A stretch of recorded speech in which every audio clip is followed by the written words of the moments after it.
ညီမချက်ပျောက်ဆုံးနေတဲ့လူငယ်တွေအတွက်ခွာနဲ့လမ်းညွှန်ချက်များဆိုတဲ့အကြောင်းကိုပြောပြပေးချင်ပါတယ်။ကိုကိုဘာလို့ရမှန်းမသိတဲ့အချိန်မျိုးတွေပြီးတော့ဘဝမှာလမ်းပြောက်နေရလို့ခံစားရဘူးလား။ကိုယ့်ရဲ့ညီမချက်ကဘာလဲလို့မင်းရင်အဖြေမရှိတယ်လို့ခံစားရဘူးလား။ဘယ်ကနေစတင်လို့စတင်ရမှန်းမသိပဲတွေ့ဝေနေတာမျိုးတွေဖြစ်ဖို့လေဆိုရင်ကိုယ့်ရဲ့ညီမချက်ကိုဘယ်လိုရှာဖွေရမလဲ။ဘယ်လိုတိအောင်လုပ်မလဲဘယ်လိုဖြေရှင်းရမလဲဆိုတာကိုလုပ်တွေးကြုံမှုရဲ့လုံစုစီချဖွေထားတာတွေကိုပြောပြပေးချင်ပါတယ်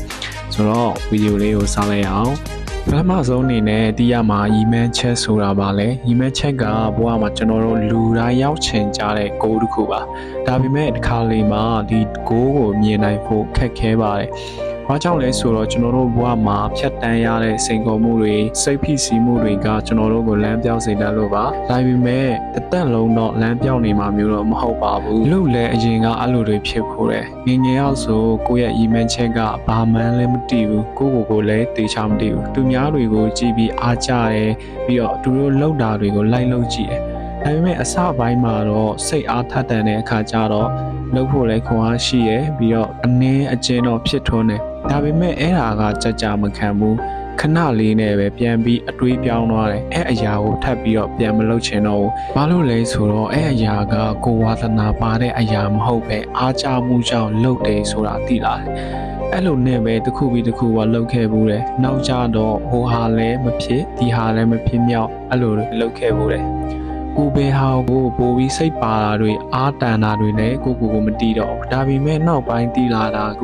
ဝါသနာပါတာကိုရှာဖွေပြီးကိုစိတ်ပိုထက်တန်တာကိုလှုပ်ဖို့တီးလာပါတယ်ကိုဖြစ်ချင်တဲ့အရာကိုဝါသနာပါတဲ့အရာဆိုရင်ဘယ်လိုအခက်အခဲပဲဖြစ်ရင်ဆိုင်နိုင်တယ်ဒီမန်းချက်မှာရီတူရီမန်းချက်နဲ့ရီရှည်ရီမန်းချက်ဆိုပြီးနှစ်ခုရှိတယ်ရီတူရီမန်းချက်ဆိုတာပါလဲရီတူရီမန်းချက်ဆိုတာ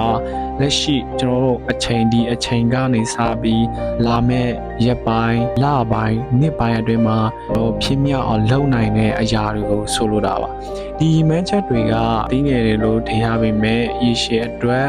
မတန်မှကောင်းတဲ့အခြေခံတွေပါ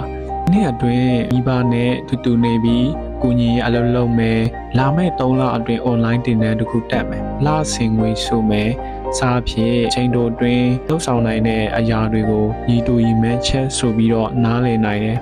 ရီတူရီမန်းချက်တွေကကိုစိတ်အားထက်သန်မှုလည်းပေးရပြီးတော့ရေရှည်အတွက်လမ်းကြောင်းတစ်ခုအဖြစ်လည်းအကောင့်တွေဖော်ဆောင်ပေးတယ်ဒီတော့ရေရှည်မန်းချက်အကြောင်းကိုဆက်ပြီးပြောရအောင်ရေရှည်မန်းချက်ဆိုတာဘာလဲရေရှည်မန်းချက်ဆိုတာနှစ်ပေါင်းများစွာကျွန်တော်တို့စူးစမ်းအားထုတ်မှုတွေနဲ့အကောင့်တွေဖော်ရတဲ့အရာတွေလို့ဆိုလိုတာပါဒီမန်းချက်တွေကကြီးမားတယ်ပြီးတော့အချိန်ကြာရှည်တဲ့ခရီးတစ်ခုလုံးနဲ့တူပါတယ်နောက်9နှစ်အတွင်းကိုယ်ပိုင်လုပ်ငန်းတစ်ခုနဲ့တည်ထောင်မယ်နောက်10နှစ်အတွင်းကိုယ်ပိုင်အိမ်အကြီးကြီးတည်ဆောက်မယ်ဘဝမှာငြိမ်းချမ်းပျော်ရွှင်စွာမိသားစုနဲ့တူနေမယ်ပျော်ရွှင်စွာမိသားစုဘဝတည်ဆောက်မယ်စသဖြင့်ချိန်ကြာမြင့်စွာရည်ရွယ်ထားပြီးတဖြည်းဖြည်းလှုပ်ဆောင်ရတဲ့အရာကိုရေရှည်မှန်းချက်လို့ခေါ်ပါတယ်ရေရှည်မှန်းချက်တွေကကိုယ့်ရဲ့ဘဝရည်ရွယ်ချက်ကိုပုံဖော်ပေးတယ်ရီတူရီမန်းချက်တွေကိုဥတီချက်လည်းပေးပါတယ်ဒီလောက်ဆိုရင်ရီတူရီမန်းချက်နဲ့ရေရှည်ရီမန်းချက်ကိုနားလည်သဘောပေါက်ပြီလို့ထင်ပါတယ်။ဘာကြောင့်ရီမန်းချက်ပျောက်ဆုံးရတာလဲ